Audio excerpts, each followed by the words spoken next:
पश्चिम बंगाल में नेता प्रतिपक्ष शुभेंदु अधिकारी के पीए चंद्रनाथ रथ हत्याकांड में एसटीएफ को बड़ी सफलता मिली है। मामले में 3 संदिग्धों को बिहार और उत्तर प्रदेश से हिरासत में लिया गया है। जानकारी के मुताबिक एसटीएफ ने बिहार के बक्सर और यूपी के बलिया में छापेमारी कर इन संदिग्धों को पकड़ा है। आपको बता दें कि 6 मई को चंद्रनाथ रथ की हत्या कर दी गई थी, जिसके बाद से ही जांच एजेंसियां लगातार आरोपियों की तलाश में जुटी थी। फिलहाल हिरासत में लिए गए लोगों से पूछताछ की जा रही है और एसटीएफ इस हत्याकांड के पीछे की साजिश और अन्य आरोपियों के बारे में जानकारी जुटा रही है।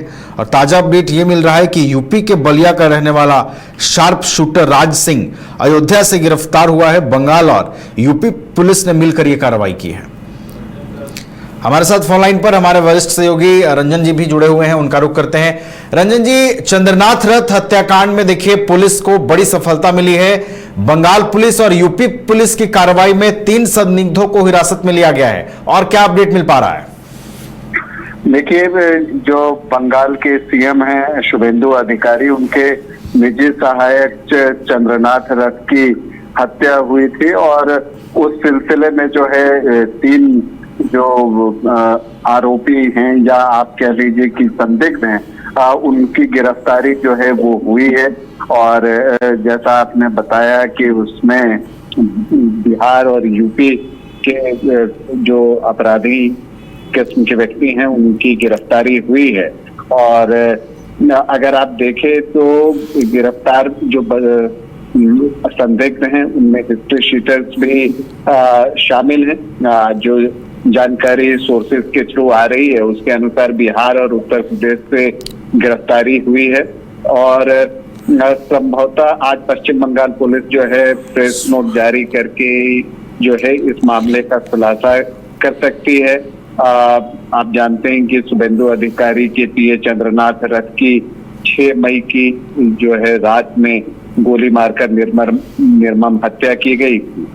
तो अब जो पश्चिम बंगाल एसटीएफ है उसने जो है कार्रवाई की है। बिहार के बक्सर से गिरफ्तारी हुई है। हिस्ट्री शीटर की उस बारे में सूचना आ रही है। हालांकि अगर आप बक्सर पुलिस की बात कीजिए तो जो जानकारी आ रही है उसमें वहां की पुलिस जो है ये इस मामले में बहुत कुछ बता अभी नहीं रही है। और इसके लिए उन्होंने कहा कि पश्चिम बंगाल की पुलिस ही इस मामले में जो है ज्यादा जानकारी दे सकती है।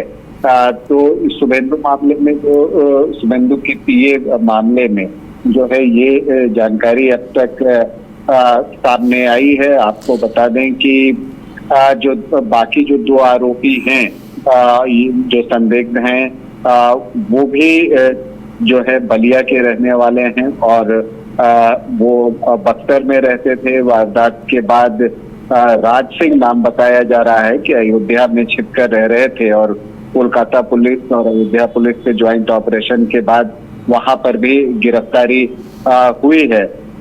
अब ये चीजें अब आगे धीरे धीरे जो है मामला जो है वो खुलेगा।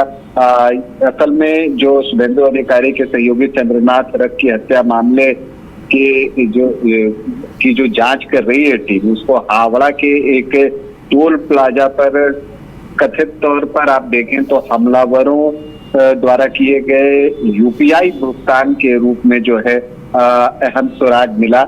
और उसके बाद जो है फिर जो है ये कार्रवाई जो है वो की गई है। अब देखना है कि मामला किस तरह से आगे बढ़ती है। पश्चिम बंगाल की पुलिस इस मामले में जो प्रेस नोट जारी करती है उसमें और जो है क्या जानकारी वो देती है। फिलहाल अगर आप देखें तो आपको बताएं कि 6 मई की रात जो है शुभेंदु अधिकारी के पर्सनल असिस्टेंट की हत्या हुई थी।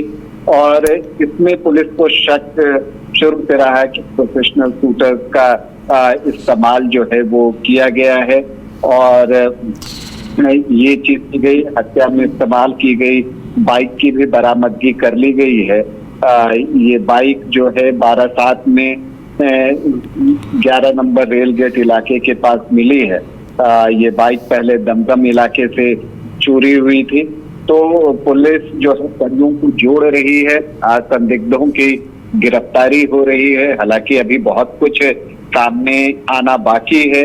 पश्चिम बंगाल पुलिस इस पर प्रेस नोट के जरिए और क्या जानकारी देती है, उसके बाद आगे जो है मामले को और बेहतर तरीके से सुलझाने की कोशिश एसटीएफ की होगी। क्योंकि शुभेंदु अधिकारी जो चुनाव के बाद जो बंगाल में एक पोस्ट पोल वायलेंस जो है एक वहां पर एक ट्रेडिशन जैसी ही बात रही थी, और इस बार जब बीजेपी की ने बड़ी जीत दर्ज की उसके बाद शुभेंदु अधिकारी के पीए की हत्या हुई थी। तो उस हत्या के पीछे वजह क्या है, क्या उसके पीछे कारण है, मॉडस ऑपरेंडी क्या है, ये सारी चीजें जो है वो पुलिस जब खुलासा करेगी तब जो है वो सामने आएगी। नवीन, चलिए तो इंतजार रहेगा अब इस पूरे मामले में और क्या कुछ सामने आता है। शार्प शूटर राज सिंह को अयोध्या से गिरफ्तार किया गया है और एक बड़ी सफलता इस पूरे मामले में कह सकते हैं, और अब इनकी गिरफ्तारी के बाद आगे इस मामले में और भी तेजी आएगी, जांच और भी आगे बढ़ेगा और भी नए खुलासे सामने आने की उम्मीद है। बहुत बहुत शुक्रिया राकेश जी आपका हमारे साथ जुड़ने के लिए, तमाम जानकारियां पहुंचाने के लिए। घर रहने का मकान भर नहीं, ये खुशियों की तिजोरी है। दरवाजे पर दस्तक देता पड़ोस, खिड़कियों से उमड़ आता आसमां, तारों में उलझी ऐसी न जाने कितनी दास्तां।